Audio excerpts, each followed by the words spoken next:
sinners, it's Adam Knox, and welcome to another episode of the Cult of You. Spells, curses, magic rituals. A lot of it sounds quite superstitious, let's be honest. In fact, the idea for many today that, a spell can just solve your problem seems quite ridiculous. And in honesty, it is. The idea that there's this one little spell or one little ritual that you're going to do that's suddenly going to solve all your problems is wishful thinking. That demonstrates a number of psychological issues that should firstly be addressed before any success in magic can happen. But let's look at this. Let's dive deep into the subject of spells and spell crafting. And instead of just looking at it from the esoteric framework or spiritual frameworks, let's look at the neuroscience behind it. Let's look and really explore, is it superstition or is it a super science? I'm Adam Knox. Sit back, relax, and enjoy today's episode. And remember to live deliciously.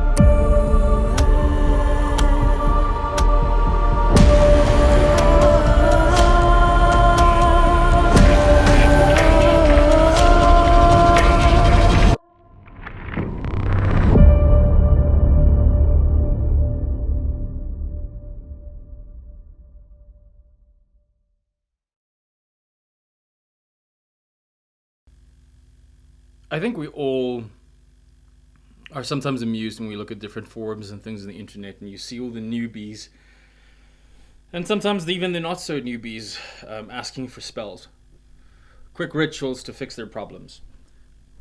What this really demonstrates is it demonstrates someone that's in an emotionally intense state and they're desperate. The thing that they're looking for, they're seeing outside of themselves. Funny how that is the very factor that's going to prevent the magic from working. So let's look at this a little bit seriously for a moment. Why do spells work and why are they the way they are? If you pick up a book on Slavic magic, for example, you may find spells to curse your enemies, to attract love, to, prevent things and all kinds of stuff. There's an array in every tradition, but let's take that as an example. In one of those examples, you may wish to bring luck or joy inside of your life. And you may take a coin and spring water that you keep this coin in, and that you put a blessing on over the moon when the moon is at a certain tone. And you will then utilize that water in a certain magical way. Another example may be where you would take those same coins. These are examples now of wealth or, prosperity spells. You may take that same coin, or you may take coins and go to the back of a church, and you may throw them onto the wall of the church and saying a certain petition to a certain saint. You even see those practices in kind of folklore-like practices of people that honor the various Catholic saints. You see the same practice carried over in hoodoo. Now, that may extend even further. You may see now examples of candle magic routines and things like that. Now, each practice and each technique and each spell and each ritual and each ceremony has a number of different elements. So for us to imagine we're going to cover every instance and explain it all in a single episode is ridiculous. In fact, that's kind of why there's courses like, mine on the Cult of You. It's because it's a lot of data. There's a lot of information, a lot of aspects that we need to master in order to fully understand what's going on with this occult science. Occult, again, means secret. And science there, however, should not be assumed under the same mantle as modern day science or empirical science. Empirical science that it's definite and testable to, the upper nth. And the reason for this is because it is an occult science. It is playing in a field that includes domains of study that cannot currently be measured by traditional science alone. And it also expands different other avenues. There may be aspects that we can verify in psychological experiments. There may be things that we know is true from tests, within our own different framework. But there's a paradigm here that is useful, and this is the idea of inside the hologram, or inside the VR mask. You see, science itself tries to solve the riddle of the universe, but doing so inside of the VR mask, making it subject. It's like a video game. If you're playing Grand Theft Auto or, Hellblade, which is one of my favorites, you're restricted to the rules of the game. However, there's a programmer that sits behind that and is in charge of setting up those rules. If those rules weren't in place, maybe the game would have turned out very differently. The probabilities or the possibilities would have been different. The physics would have been different. And it's all because of how it's been set up. So we assume that science operates from within this place and it can't see outside of it because it's subject to it. And hopefully math and other sciences, which are also very common in the occult world, will take us further and give us the ability to research and accomplish things at a greater level. And these are studies in the area of consciousness research that are now kind of coming to the front. Subjects like string theory and many others explore these other things from a mathematical and theoretical, oftentimes, pursuit. But many of these experiments give us results. But without jumping off of too much of a tangent about latest research in science, which is something that I do recommend you look into, let's look specifically at our subject, which is spellcrafting and the neurology of it. So why do I even bring these two together? For most people, spell seems to be an esoteric, taboo science that the witches had, like they're graced by the devil. Now, am I saying that there are not supernatural forces? That's a subject for another episode. What I am saying is a simple example, and I use this example oftentimes in some of my old classes when I used to still teach publicly, and I use it and I call it Piti the Egyptian. Now, if you're from another country, that name may sound foreign to you. It's just a common term, used here for names or some names in South Africa. The idea is that Piti falls in love. There he is just hanging out in ancient, Cairo, and he sees Susan, or Sunny, and he says, "Yo, Sunny, you look cute." And he's nervous as heck because Sunny's from a, richer family. She has all these things going for her. She's really hot by his standards. He's nervous. So what he does is he goes and makes a petition to the sun god Re. And as he does, there's a certain set of things that happens. Now, let's look at it on the outside. On the outside, PT goes into the ritual. He goes and he makes a whole journey along the Nile, and on this little bit of a journey to find these very sacred herbs that are important, or these very sacred stones that are important to the sun god. He does it, and he comes back after this journey that he's been through, that he was hungry on. He went through quite an effort to attain, and he comes back. And as he comes back to his sacred temple or his sacred space, he waits until the appropriate hour when the sun is at its zenith and it's most powerful. And he knows the god Ra is watching over him and blessing him. And he goes in and he whispers the secret names that he was taught in his initiations. And as he says these secret names, he goes into a trance, and the spirit takes him over. And he starts to say these things, and he puts the stones there, and he makes the offerings, and he says his spell. And the spell quite poetically rhymes, and it seems to follow this unique pattern, very much like a song does. There's this intro, there's this chorus, and the chorus is now the words, and then the bridge, and it builds. But there's a pattern, there's a very specific pattern. At the end of it, he exhausts himself and he releases this energy, because maybe he does something like he cuts his hand and there's blood spilling over the offering, or maybe he's practicing sex magic and he does a release, or maybe he just releases himself through intoxicated dance, or he just feels in some way, shape, or form that Ra accepts him. Maybe he sees the god come down and accept the offering, and he knows his prayer is answered. The next day, he goes out, and as he heads out, hey, it's Sunny.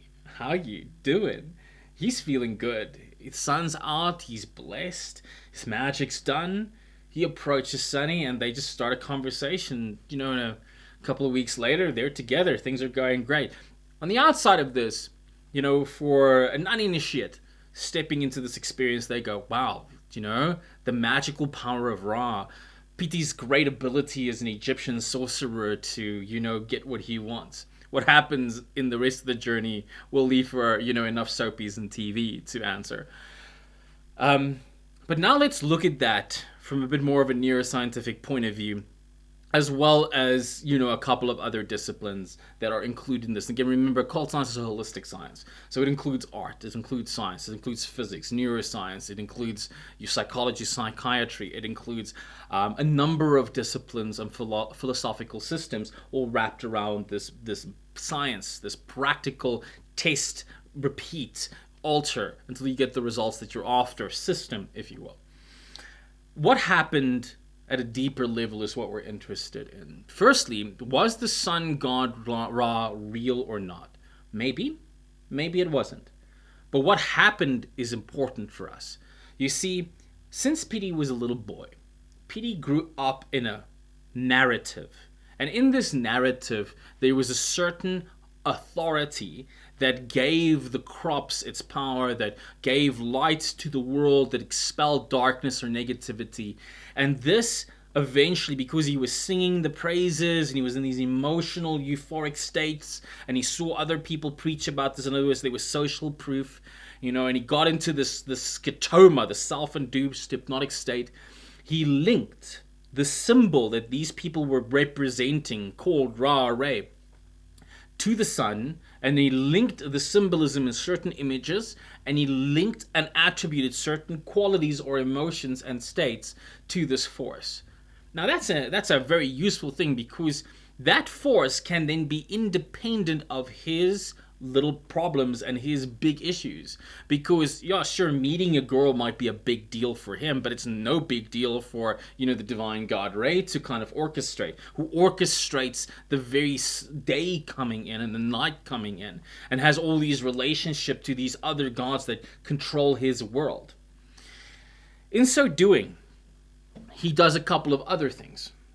Now follow me on this journey. So a psychic archetype is established in the mind that establishes certain kind of potentials or properties and states attributed to it. In fact, entire ranges of consciousness. He now goes on to a little quest. He goes on to a hero's journey, if you will, right? A Joseph Campbell's hero's journey.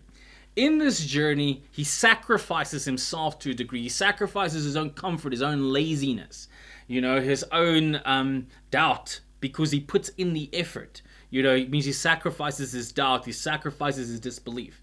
And as he does that, he goes and he finds these things in the world that are sacred and aligned to this narrative.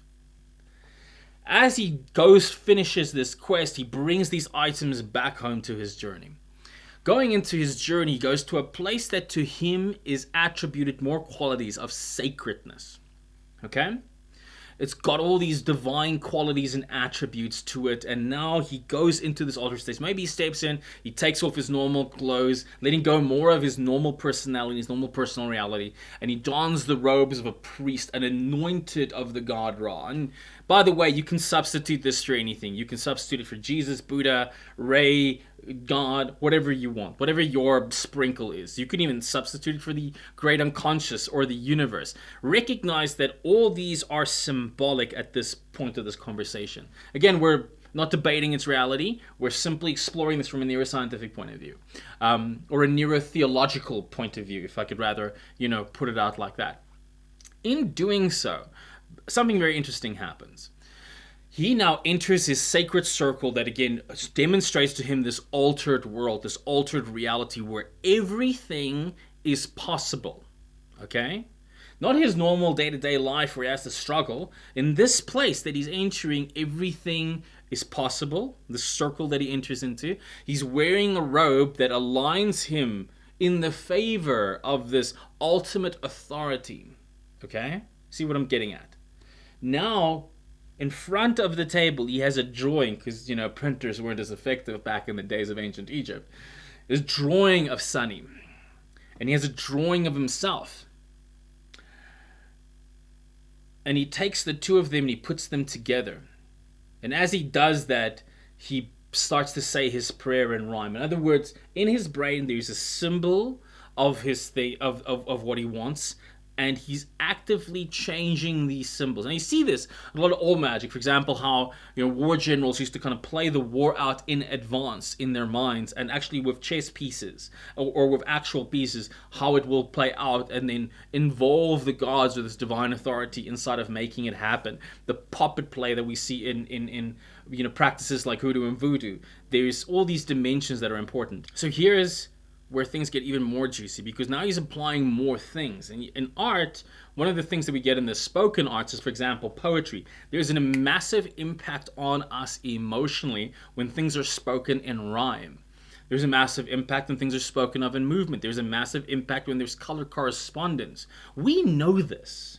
We know, as designers in web design and UX and UI, we understand these patterns. We understand that if I utilize as a photographer the rule of thirds, I understand that if I utilize color in the correct way, I understand if I use symbolism in the correct way, I'm having a direct impact on the viewer's unconscious, on their psyche, on their heart, on their deeper inner self, and I'm moving that in a certain direction.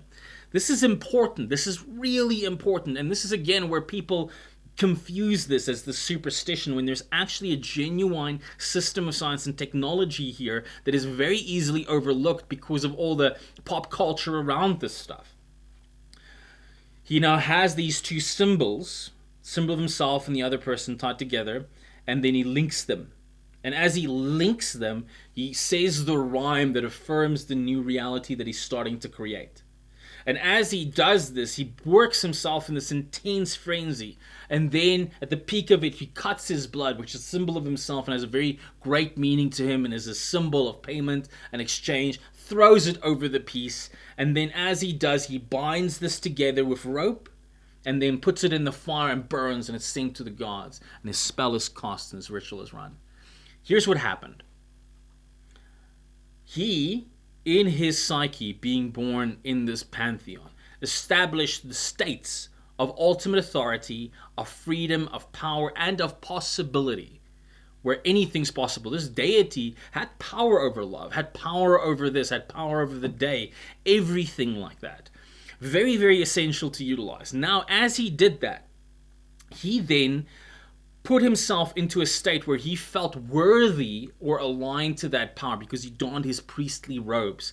He gave up his limited personality self and then disassociated from the limited self and associated neurologically to this divine self. He changed states inside of his brain and he switched personalities, if you will. The same as we look at the research upon, split personality, people can manifest different physical characteristics in their body. He's doing that at a micro level. As he does that, and he's now aligned to these states, and he's contemplated these deities, amplified these states of possibility, states of power. He was no longer thinking about the person he wanted to connect with and feeling powerless. He was feeling powerful and like it's an effortless thing. It's easy to happen. It's natural for it to happen. There's not even doubt. Doubt was eliminated even as early as what led up to the spell when he was going on the journey. His self-sabotaging patterns were eliminated through the effort he was putting in. That feeling of give and take, he already engaged that at the start, even before he entered the trance and the ritual. Now, as he went through this process, now he comes into more aspects. He symbolically represents this person. Now, here's an important thing. When we look at people, we look at the world, the way, the energy we're emitting to them, the vibe we're sending out is the direct result of how we represent them, the world, and ourselves. If you look at this is why dogs smell fear. If you're afraid of the dog and what you're doing is you're representing them as dangerous. And that being, which is so unconscious, is so subject to these laws. Hence why if you're projecting that fear, that's the form it's going to take. If you have a projection of potential, of joy, of positivity, that's what it's going to take. Everything in reality is a quantum field of potential. Hence why the tree of life exists in each and every one of us. Inside of me, you, and everyone else is the entire tree of life and death, which means all the demons, all the angels, they exist inside of everyone and everything. What we activate, though, is what we perceive, which is the important principle to understand. In so doing, he takes the symbolism of himself, because again, self is also a symbol. He takes the symbolism of his objective, target, which is in this point the girl. It could be anything. It could be a business situation. It could be more money. He represents them. He empowers them if they are the real. The same way the voodoo practitioner carves the doll and instructs this law of similarity, this law of likeness. Who they will, maybe if they enhance it even more by having an attribute of the person. Maybe you got a bit of Sonny's hair and he plonked it in there. Law of association. It increases the intense level of association in his neurology to this being that. The same thing happens in normal therapy. The moment a person gets healed in therapy, if you're going to a non-direct therapist or a style therapist and they're like, oh, the pillow is your dad that you've got issues with. Tell him how you feel. At first you're like, oh, Dad, I don't like that you did this. And then he coaches you and you're all into it eventually. There's a moment that the moment you look at the pillow and you're like, that's Dad that I had issues with, or person X, and I'm feeling different. And I'm talking differently to it. What happens in the brain is that the symbol, which is Dad, is transferred to the pillow. The pillow becomes Dad. The same way the symbol, which is the person, gets transferred to the image, gets changed. As it gets changed, here's what happens. Same thing in the therapy. The emotion linked to the symbol gets changed, and the second that does, the brain rewires, and new behaviors, and new states, and new insights get unlocked. Remember, your cerebellum calculates 400 billion bits of information in comparison to your conscious brain that only calculates 2,000. You know what to do in every situation. You know how to solve your problems, fix your life, change your reality. You don't do it because you've wired yourself in a negative way. And that's the purpose of the science of magic, to rewire the inner world so that the outer worlds change themselves in correspondence to this. As within, so about, as above, so below. We've heard this preached in every system. The rich will be richer, the poor will be poorer. It's the internal system, the internal matrix that determines the reality. And that's why we have to go within or go without, as the old spiritualist adage goes. So moving on, he now reinforces this. He's built up, he's in such a deep trance because this is more real for him than the outside world. This is reality. This is actually the person. That's actually him. This is actually her. The gods are actually real. This is all happening. So in other words, the personality is completely switched off from the world, from time, place, people, and things. And if you look at the work of Joe Dispenza, that's really what he preaches. Disconnecting from the personality sectors and connecting to the cerebral functions within, these deeper portions of the brain and their probability, by making the inner world more real than the outer world. A fundamental rule. As he does this, in the peak of this frenzy, the state that he is in, this energy that is involved, it's so real, he needs to release the energy. In other words, lodge it and disassociate and come back out. He does that by cutting his hand and the blood spills out. And as he does this, there's a release. There's a biochemical cathartic release in the body. In other words, the emotional states that have now been anchored in his nervous system get supercharged. And that buildup of power suddenly gets released. The same way an orgasm almost brings about a child. Ejaculation brings about a child. This is a fundamental of our nature, of our operating systems, how we work. As he does this, the psyche takes that massive emotional catharsis and rewires the relationship happening between these two people inside of this internal world. He then places the thing in a burning cauldron and he offers it up to the god. In other words, paying the currency inside of his own nervous system. We have all these rules of what you have to do to be good enough. For others it's more complicated. For some people it seems simple, and that is because they value themselves and they see themselves as good enough or worthy. There's a mystery here for initiations, and those of you that study the processes of initiation, there's a key there. I hope you can grasp it. If not, keep watching. As he does this, he gets to the next stage of that release, where his psyche now looks at this problem, which has now been altered. He's taken the situation, he's altered the situation, he's rewired it and reworked it. And now he represents it in a very specific way. As he does, he sees this authority, this power that's greater than him, that is over everything, and he imagines that force taking it. Now, either he imagines this directly, or he does it by seeing the smoke coming off of the fire and being accepted by the gods, who he now believes accepts his offering of blood, his poem, because that's what they want. He feels that it's worthy, it's accepted. The neurology changes because the emotional relationship changes. That's the key. As he does this, there's a massive release, and the next day, he wakes up from this intense ceremonial process that he's done. He goes and he thanks the God for his thing. Still being congruent with his narrative. steps outside, sun's shining. Remember, the sun's a symbol, right, in his nervous system. It represents these things. So if the sun shines and he's just done a ritual to this deity, it must be proof. This increases his sense of evidence and his sense of certainty about his success. What he's done in this process is he's eliminated all doubts, all disbeliefs, everything like that. Now he walks down and, hey, he sees Sunny. Something interesting's happening though. He's no longer feeling hesitant or doubt. He's feeling confident and good. He's not only done that, he's accessed powerful states of the possibility of their future, and he's bypassed his own limitations. Now when he approaches Sunny, because why not? He already knows he's successful. He's just emitting that aura of confidence, that energy that she wants to know more about. She's curious. What's the change? What's gone on? What's so different about, Pity? He's so interesting today. And he's joking. He's no longer worried about losing her. He's literally demonstrating all the behaviors that we learn in the seduction arts and in the Venusian arts are necessary for success in relationships, or in the very least in dating. He's non-needy. He's showing himself as a leader. He's confident. He's powerful. He's demonstrating his personality because he's changed the neural association at a fundamental level to the symbols inside of his reality, which includes an individual inside of his reality. And because he's done that, he's changed or unlocked new states, new resources, new behaviors within himself, making him more capable of getting what he wants. Interesting.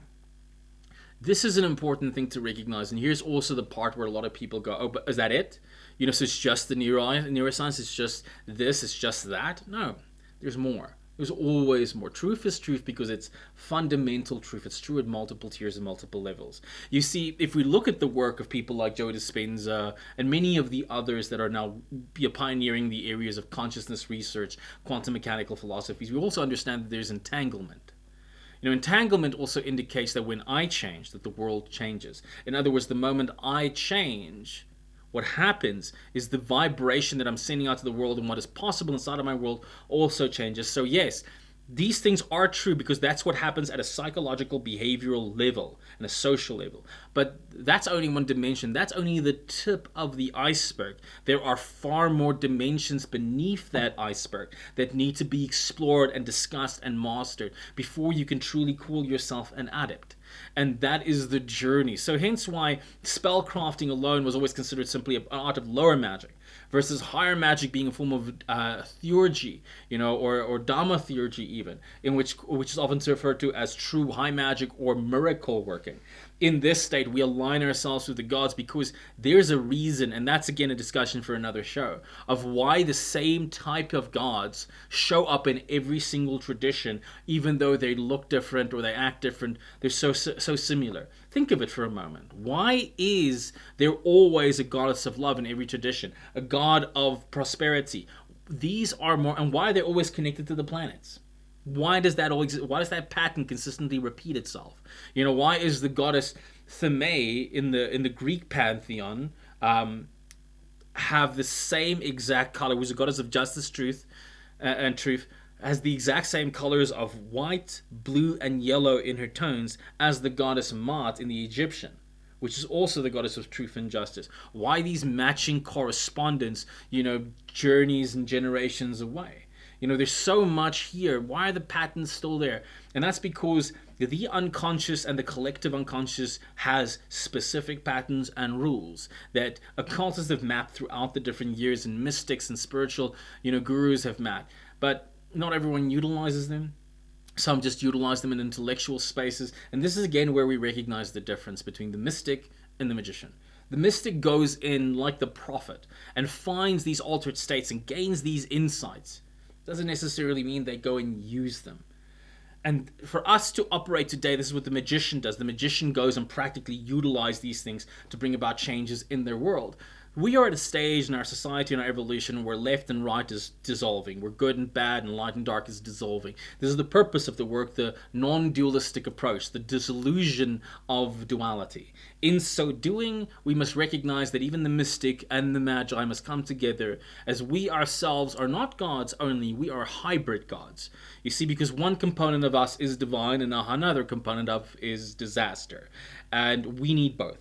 We need the sin, and we need the solution to the sin. We need the art and the science. We need the masculine and the feminine. We need to enjoy the delicate dance between art and science. We need to understand the relationship between the supernatural and the natural for us to truly advance and bring about new probabilities and new experience and new levels of thinking and creations of reality. Now, yes, this is a generalization to a very specific field, and there is so much more that we can explore and discuss. But to really go in depth with all of this, because again, this is an occult science that's an extensive piece. I mean, at the time of this recording, the content available just for us in the Cult of You is over 100 modules, which is over 100 weeks worth of material, and it's still growing. That's just in that. How many other pieces of material out there? How many other research systems and groups are there? This is why the true mastery of this is a Renaissance mastery. You see how so many of the Goethic entities all govern over the liberal arts. You know, mastery over the liberal arts is what leads you to a greater understanding in your capacity and your mastery of magic. Many, and this is where the divide came between low magic and high magic. You know, the low magic magicians and the practitioners and the pagans of the land, it worked for them. They didn't understand exactly the science behind it. You know, so it was very superstitious, and it would work sometimes and it wouldn't work, and they were quote unquote at the mercy of the gods. Whereas the adepts of the high magic, the ones that almost scholarly, studied this, they were able to get more results in certain ways, but not all of them, mind you. Some of them did not. And this is because of that spectrum, being top heavy on experience versus being top heavy on education. It's in the middle, where our actual power works. It doesn't help you being purely intellectual and purely obsessed. It was a big challenge for me when I understood the neuroscience and the quantum science behind this stuff to actually make it work. Because it was all like, oh, but this is just science. I had to give all that up and make it real again. I could understand the mechanism, but when you enter the path, I often say that, to do the magic is the most demanding because it expects you to refine the edge, the sword of reason. But remember, it's a double-edged sword because on the other hand, it wants you to cut off all reason and become almost illogical. You must go from understanding that, it's my representational systems, it's the meaning these have within me, to that actually is the deity, that actually is real. And once you do, you open up to another level of probabilities. I'm not here to tell you these things are real or they are not real. The same way as, if you listen to the conversation with D.H. Thorne, are you real? I mean, the concept, am I real, is another debate. We can disprove that entire thing, in another neuroscience experiment. But be curious about these things. Be curious about the mechanisms behind it and understand why these things persisted as long as they did. Because if there was no merit behind any of them, they would have completely been weeded out of existence by now. It's simply how survival of our mechanisms have worked. So I hope this has helped you to look at these arts from a different point of view.